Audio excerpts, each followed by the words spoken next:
Bonjour à tous, merci de nous rejoindre pour un entretien exclusif. Entre le 11 et le 13 novembre se tenait en virtuel la 3e édition du Forum de Paris sur la paix en cette fin d'année pandémique.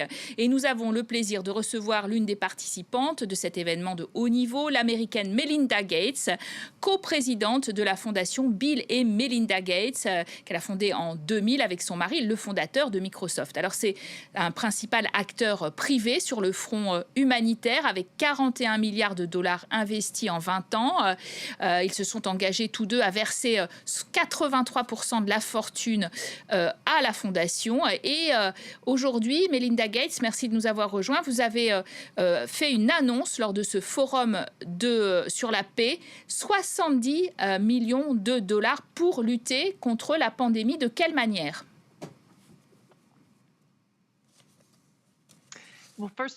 Tout d'abord, merci de m'avoir invité. En tant que fondation, nous avons décidé, il y a un certain temps et aujourd'hui encore, de rejoindre ce que l'on appelle l'accélérateur ACT, c'est-à-dire accélérateur d'accès aux outils contre le Covid-19. Et nous avons décidé d'investir 70 millions supplémentaires aujourd'hui, car nous constatons l'efficacité de cette institution mondiale qui va distribuer des vaccins à tout le monde à un prix abordable. Donc, il y aura une partie qui ira à la distribution des vaccins et une autre partie des fonds qui ira à la recherche concernant de nouveaux vaccins.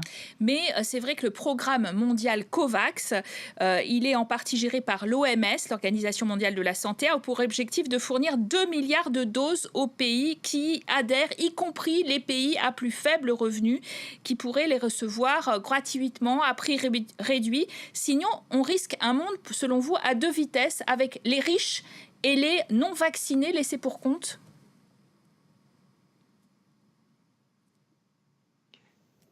Tout à fait. Et ces 2 milliards de doses, si elles n'allaient qu'aux pays à revenus élevés, eh bien nous aurions 2 fois plus de morts de par le monde, ce qui est totalement inacceptable. Alors que si ces 2 milliards de doses sont réparties entre les pays à revenus élevés, pays à revenus intermédiaires et pays à faible revenu, nous pouvons faire en sorte que les premiers à bénéficier du vaccin soient les soignants de par le monde, parce que ce sont eux qui nous soignent. Ensuite, on pourrait également faire en sorte que ce vaccin aille aux travailleurs de santé de première ligne, dont 70% sont des femmes. C'est la chose à faire pour la santé des gens, c'est également la chose à faire pour nos économies. Si nous voulons que les échanges mondiaux reprennent, il faut éliminer le Covid partout dans le monde. Sinon, il ne fera que rebondir d'un pays à l'autre et nous ne nous en sortirons jamais. Et puis, vous lancez d'ailleurs un appel à investir lourdement dans un vaccin pour tous. Et l'Union européenne est un peu leader en cette matière, de dire qu'il ne faut pas de nationalisme du vaccin, mais bien le distribuer pour éviter effectivement que le virus ne se maintienne dans le monde, comme vous l'avez expliqué.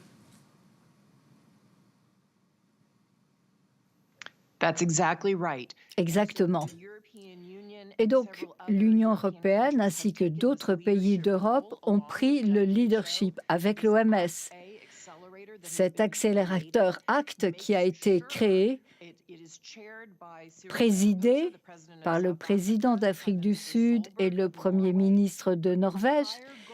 Mais l'objectif de cet accélérateur fait en sorte qu'il n'y ait pas de nationalisme de vaccin, pour que le vaccin soit déployé immédiatement dans le monde entier, pour les co-soignants, ensuite pour les populations vulnérables et puis pour tout le monde. Si nous n'agissons pas de la sorte, nous nous retrouverons dans la situation qui est aujourd'hui celle de l'Australie et de la Nouvelle-Zélande, qui ont fait un travail remarquable pour protéger leurs citoyens du Covid et l'éliminer dans leur pays.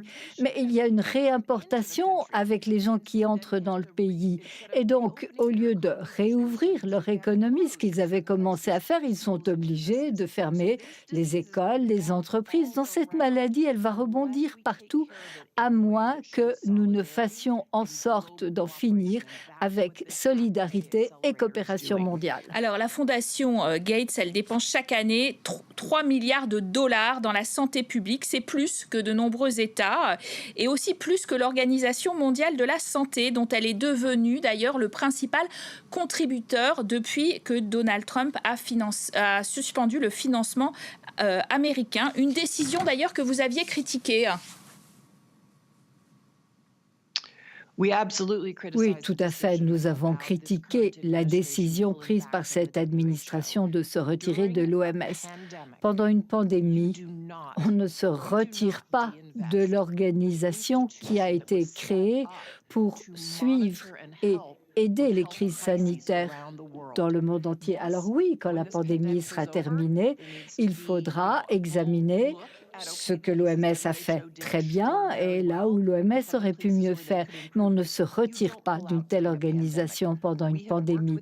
Nous, cela fait plus de 10 ans que nous travaillons avec l'OMS à éradiquer la polio, à réduire la variole de par le monde. Sans l'OMS, il y aurait beaucoup plus de morts et d'invalidité de par le monde. Vous pensez que le président Joe Biden va réintégrer l'OMS? Quel changement, justement, plus global vous attendez de ce nouveau président pour les Américains et peut-être pour les Européens aussi?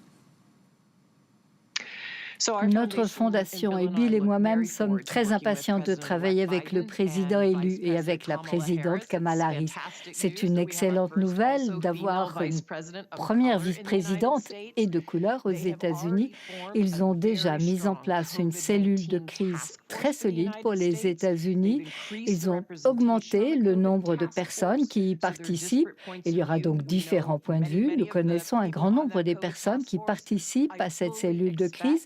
Je pense qu'ils vont se réinvestir dans un grand nombre d'organes multilatéraux de par le monde.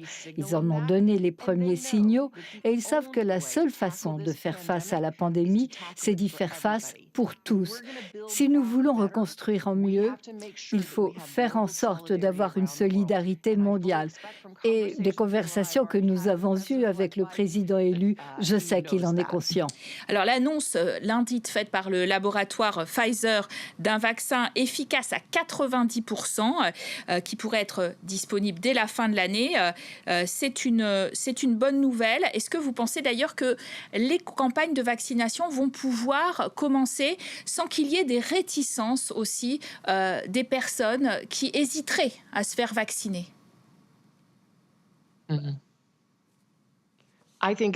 Je crois que c'est une excellente nouvelle pour le monde que ce vaccin Pfizer semble efficace à 90%. C'est extraordinaire. Alors il faut bien sûr terminer les essais de phase 3. Il va falloir examiner les données pour s'assurer que ce vaccin correspond à toutes les normes de sécurité. Mais il semblerait que ce vaccin pourrait entrer en production d'ici la fin de l'année. On pourrait donc commencer à le distribuer au premier trimestre 2021. Et je crois qu'il doit aller d'abord aux soignants, ensuite aux personnes vulnérables, ensuite au reste de la population.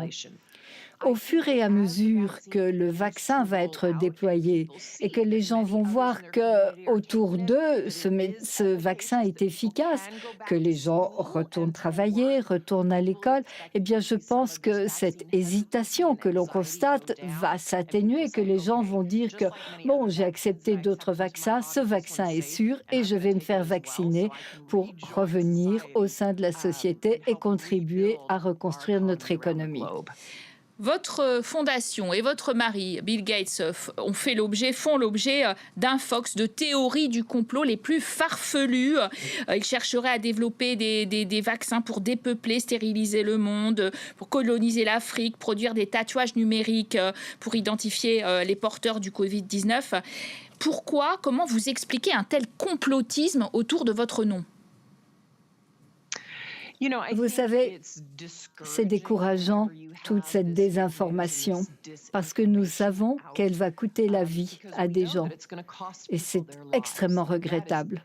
Je ne sais pas d'où vient tout cela, mais je dirais qu'il y a beaucoup d'angoisse de par le monde à l'heure actuelle pour d'excellentes raisons. Les gens sont angoissés, ils perdent leur emploi, ils ont des proches qui sont malades. Donc, lorsqu'on a ce sentiment d'anxiété, on a tendance à blâmer les autres. Mais quiconque connaît notre fondation, quiconque va sur notre site web, sait que depuis plus de 20 ans, Bill et moi avons toujours considéré que chaque vie a une valeur égale. Nous pensons que les gens doivent pouvoir se développer où qu'ils vivent pour avoir une vie productive. Et c'est la raison pour laquelle il y a longtemps que nous nous intéressons aux vaccins et que nous voulons faire en sorte qu'il y ait, par exemple, des thérapies pour le sida, pour que chacun ait une vie saine et productive. C'est ce que nous sommes et je pense que les gens qui nous connaissent et commencent à comprendre ce que fait la Fondation savent que c'est cela que nous voulons. Mais vous comprenez quand même certaines inquiétudes parce que votre fondation, elle dispose de 48 milliards de dollars. C'est comparable au PIB d'un État comme la Lituanie. Effectivement, 1500 collaborateurs qui identifient et conçoivent les projets. Et on a parfois l'impression qu'ils vont se substituer, ils veulent se substituer aux États pour décider des grandes orientations des investissements globaux. Et ça, évidemment, ça peut faire peur aux citoyens. Je comprends tout à fait les préoccupations et nous écoutons de près ces préoccupations, ces critiques. Mais je puis vous dire qu'il n'y a pas une chose que nous fassions en tant que fondation qui n'est pas transparente, qui n'est pas en partenariat avec quelqu'un d'autre et qui n'est pas examinée. Et par exemple, cet accélérateur ACT ou bien ce programme COVAX qui a été mis en place par la Commission européenne, par le président Macron, conjointement avec d'autres dirigeants mondiaux, nous n'en sommes qu'un des participants. Nous finançons ce programme et nous faisons en sorte que la science serve. Donc je comprends ces préoccupations, mais lorsque les gens voient tout ce qui se passe de par le monde et lorsqu'ils comprennent que toute notre mission consiste à aider les autres à s'élever, ils peuvent commencer à comprendre comment nous agissons, où nous agissons. Ils n'ont qu'à regarder avec qui nous travaillons de par le monde pour comprendre qui nous sommes en tant que couple et en tant que fondation. Merci à vous, Melinda Gates, de cette interview. Merci à vous de nous avoir suivis. Vous restez bien sûr sur France 24 pour plus d'informations.